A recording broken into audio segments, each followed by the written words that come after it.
Okey, ni ialah cara-cara untuk bersihkan filter inlet dekat sini So untuk pertama sekali, apa kita kena buat ialah tutup stopcock ni dahulu, supaya jika kita buka ni air tak memancut lah. So kita tutup, kemudian kita buka ni. So untuk buka ni pakai tangan boleh ataupun plier pipe lah. Okey, so kita buka pakai tangan atau plier pipe. Buka dulu. Okay.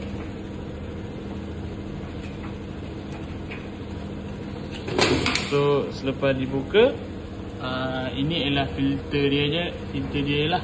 Okay, untuk kita tarik filter ni, kita perlukan pelayar ataupun plier pipe yang macam ni.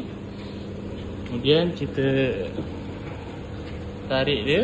Okay, so kita dapat lihat ini ialah filter inlet lah. So ni selepas dibersihkan.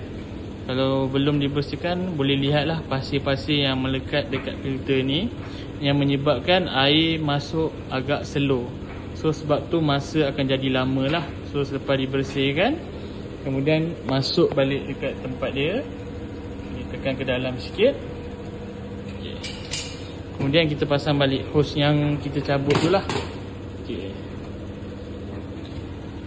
Untuk pasang dia, kita boleh gunakan plier pipe ataupun tangan lah. Okay. Itu saja.